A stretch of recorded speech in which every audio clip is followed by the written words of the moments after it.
Hello, hello. Let's jump back to our reading. Law 31. Law 31. Control, control the absence. Get others to play with the cards you deal. Judgment. The best deceptions are the ones that seem to give the other person a choice. Your victims feel they are in control, but are actually your puppets. Give people options that come out in your favor, whichever one they choose. Force them to make choices between the lesser of two evils, both of which serve your purpose. Put them on the horns of a dilemma. They are gored wherever they turn. Observance of the law 1.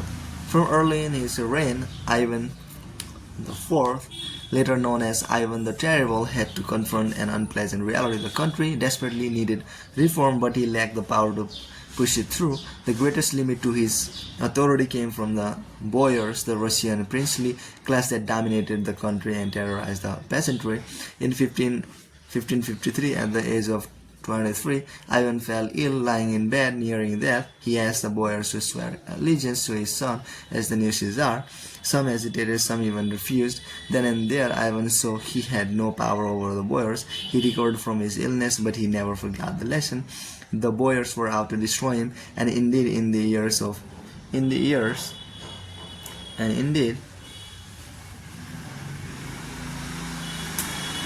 to come, many of the most powerful of them defected to Russia's main enemies, Poland and Lithuania, where they plotted their return and the overthrow of the Caesar. Even one of Ivan's closest friends, Prince Andrei Krivitsky, suddenly turned against him, defecting to Lithuanians in 1564 and becoming the strongest of Ivan's enemies.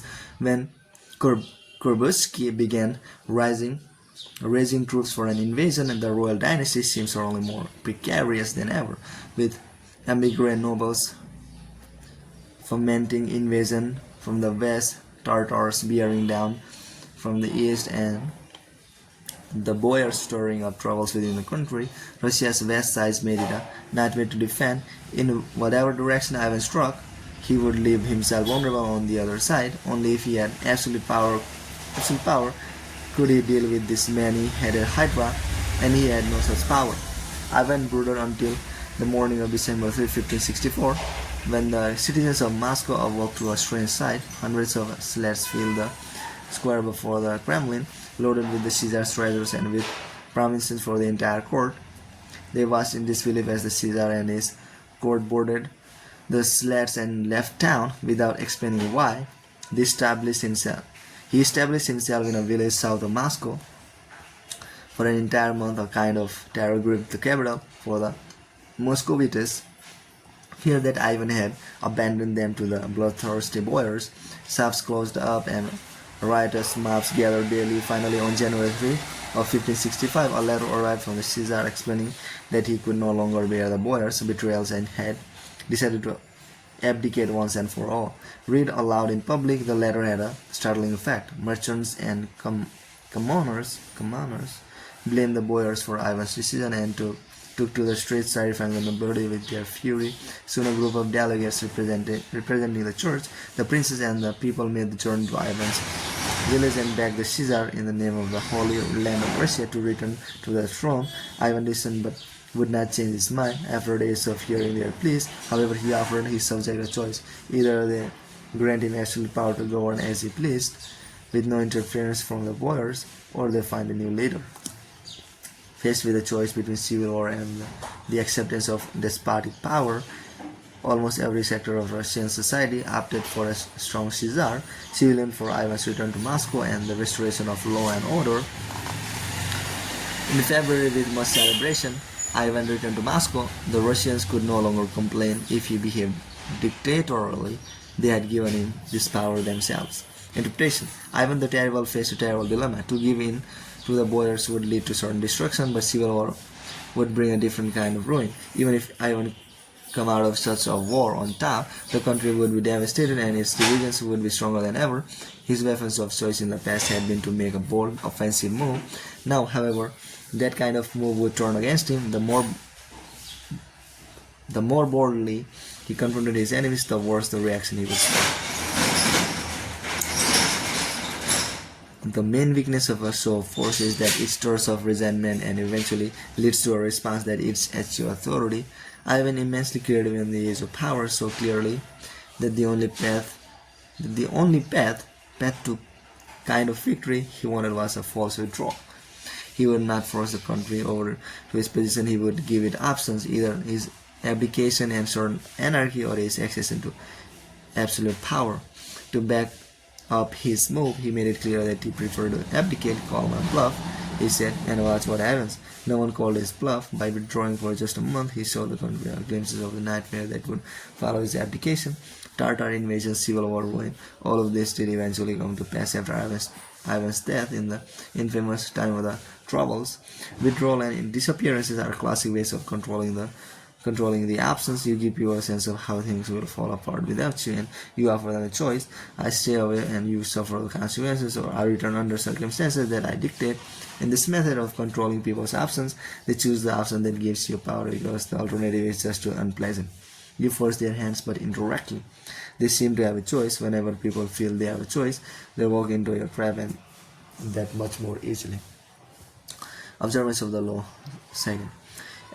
As a 17th century French courtesan, Ninon de Lenclos found that her life had certain pleasures. Her lovers came from royalty and aristocracy, and they paid her well, entered her with their wit and intellect, satisfied her rather demanding sensual needs, and treated her almost as an equal.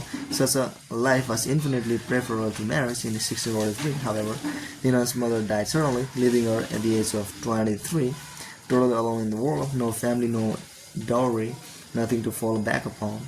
A kind of panic overtook her, and she entered a convent, turning her back on her illustrious lovers. A year later, she left the convent and moved to Lyons. When she finally reappeared in Paris in 1648, lovers and suitors flocked to her door in greater numbers than ever before, for she was the wittiest and most spirited courtesan of the time, and her presence had been greatly missed.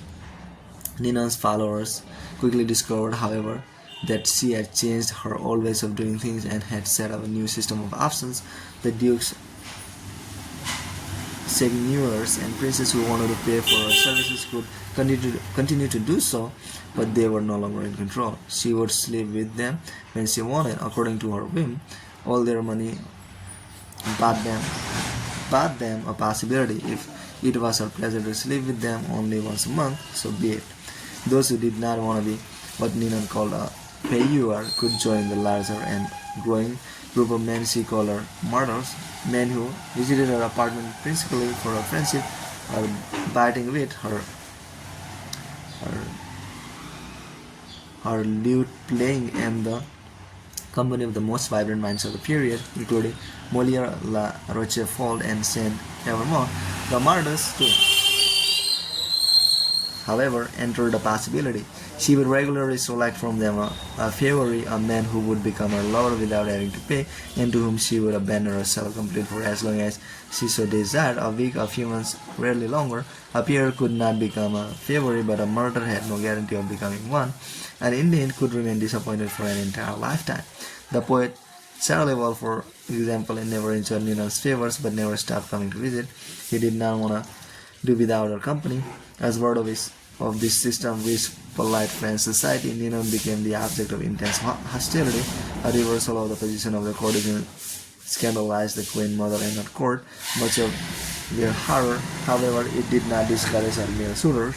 Indeed, it only increased their numbers and intensified their desire. It became an honor to be a payeur, helping Ninon to maintain her lifestyle and her glittering salon, accompanying her sometimes to the theater and sleeping with her when she chose. Even more disgusted over the martyr, enjoying her company without paying for it and maintaining the hope, however remote, of someday becoming her favorite.